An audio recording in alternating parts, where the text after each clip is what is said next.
ओमज्ञानतिमिरान्धस्य ज्ञानाञ्जनशलाकया चक्षुरुन्मिलितं येन तस्मै श्रीगुरवे नमः।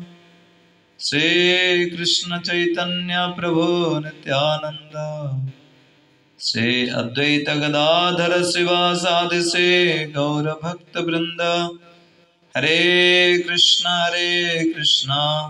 कृष्ण कृष्ण हरे हरे, हरे राम राम राम हरे हरे। ओम नमो भगवते वासुदेवाय, ओम नमो भगवते वासुदेवाय, ओम नमो भगवते वासुदेवाय।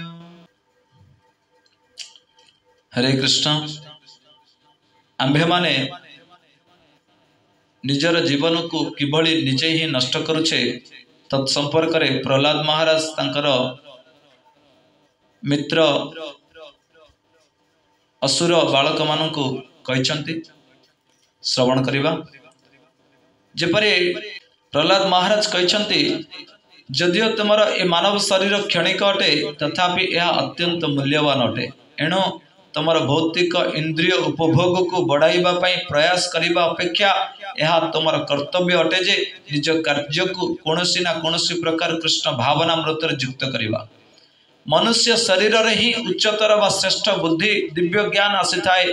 एणु आमक उच्चतर चेतना मिलछि, एथिपई आमक उच्चतर आनंद पाइबा पई प्रयत्न करिबाको हेबो। यह आध्यात्मिक आनंद अटे। एही आध्यात्मिक आनंद को किपरि प्राप्त करा जाय परिबो? मनुष्य एथिपई भगवान का सेवारे नियुक्त रहिबा उचित, कारण से ही मुक्ति रूपक आनंद प्रदानकारी अटंती। आमे निज ध्यान कृष्ण को पाद पद्म को प्राप्त करिबारे लगाइबा उचित, जहाँ आमको भौतिक जगतर उद्धारिबो एवं सक्षम कराइबो। किंतु आमे कौन ए जीवन रे किछि भोग करिबा नहीं बा आगामी जीवन रे कृष्ण सेवा रे निजको लगाई परिबा नहीं। प्रहलाद महाराज उत्तर दे कहछंती वर्तमान आमे भौतिक बंधन रे अछु। एबे मते ए शरीर मिलिछि, किंतु किछि वर्ष परे ए शरीर त्याग करी अन्य शरीर धारण करिबाकू मु बाध्य हेबे। थरे गोटे शरीर प्राप्त हेबा परे तथा निज शरीर को इंद्रिय मानक आदेश अनुसार भोग करिबा परे आमे ए प्रकार इंद्रिय तृप्ति द्वारा अन्य परवर्ती शरीर को तैयारी करिथाउ ओ एही परवर्ती शरीर निज इच्छा अनुसार प्राप्त होइथाउ। एथरे कोनोसी सुनिश्चितता नहीं जे तुमको केवल मनुष्य शरीर ही मिलिबो। एहा तुमर कर्म उपर निर्भर करे। जदि तुमे देवतांक परि कर्म करिबो ताहेले तुमे देवता शरीर प्राप्त हेबो, आ जदि कुकुर परि कर्म करिबो ताहेले कुकुर शरीर प्राप्त हेबो। मृत्यु समय तुमर भाग्य तुम हाथ रे न थाए, एहा प्रकृतिर हाथ रे थाए। एहा हमर कार्य नय जे आमको आगामी जन्म रे के भौतिक शरीर मिलिबो यार कल्पना करिबा हमर कर्तव्य नय। ए समय आमे केवल एतकी बुझिबा उचित जे ए मनुष्य शरीर हमर आध्यात्मिक चेतना अर्थात आमर कृष्ण भावनामृत को विकसित करने को सु अवसर अटे। इथिपाई आमे यथाशीघ्र एक निष्ठ होई श्रीकृष्ण को सेवारे नियुक्त हो जावा उचित, ताहेले एथिरे आमे अग्रगति करि परिबा। किंतु आमे केते दिन पर्यंत एपरि करिबा जते दिन पर्यंत ए शरीर कार्यक्षम अछि सेते दिन पर्यंत आमे याको करिबाको पड़िबो। आमे यह जाने ना हो केबे यह कार्य करिबा बंद कर दब। महाराज परीक्षित को तो 7 दिन पई समय मिलथिला।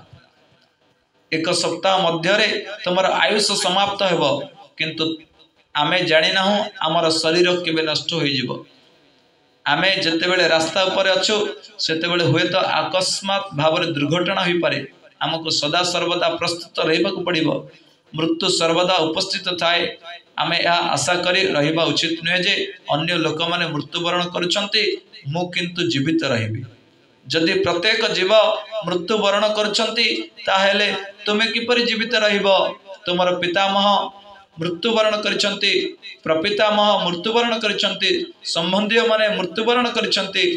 तेणु तुमर तुमे किपरि जीवित रहिब तुमे मध्य मृत्युवरण करिब तुमर संतान माने मध्य दिने मरिबे एणु मृत्यु आसीबा पूर्वरु जे पर्यंत आमर ए बुद्धि ज्ञान अछि से पर्यंत आमे कृष्ण भावनामृत रे जोग देबा उचित। प्रहलाद महाराजंकर एहा ही उपदेश अटे असुर बालकंक प्रति। आमे या जानि नाहु जे ए शरीर केबे काम करिबा बंद कर देबो एणु आमे यथा शीघ्र कृष्ण भावनामृत रे प्रवृत्त होई तदनुसार कर्म करिबा उचित। किंतु मुजदी यथा शीघ्र कृष्ण भावनामृत रे लागि जाए ताहेले मोर जीविका किपरि चलिबो एहार व्यवस्था अछि। मते तुम्भ मानको मोर एक शिष्यर अगाध विश्वास संपर्क वर्णना करबा पई अत्यंत इच्छा होछि। एथिरे सहमत प्रकाश करू नथिबा अन्य जणे शिष्य तांको कहिला प्रतिष्ठान को किपरि चलाइबा को हेबो तार देखा सुना तो तुमे करूना हो। यार उत्तर शिष्यटी कहला कृष्ण सब प्रदान करिवे यह अति उत्तम विचार अटे। यह शुणी मु हसिली जदि कुकुर बिलेई तथा घुसुरी निजर भोजन पाउछंती ताले कृष्ण कण आमर भोजनर व्यवस्था करिवे नहीं। जदि आमे संपूर्ण भाव रे कृष्ण भावना रे भावित होई रहिबा होई तांकर कृष्णकर सेवा करिबा ताले कृष्ण हमकु कोन सहाय्य करिवे नहीं से कोन महानता नहीं ना से केबे भी कृतज्ञ नुहंती। भगवत गीता रे भगवान कहते हे अर्जुन मु समस्त प्रति समभावपन्न अटे मु कहा प्रति ईर्ष्या करे नहीं कि केही मोर विशेष बंधु नुहंती किंतु जे कृष्ण भावनामृत रे संलग्न रही थाए मु ता प्रति विशेष ध्यान रखि थाए। कारण एक छोट बालक पिला तार पिता माता कृपा उपर पूर्ण आश्रित थाए अतएव से माने से पिला उपर विशेष ध्यान रखि थांती।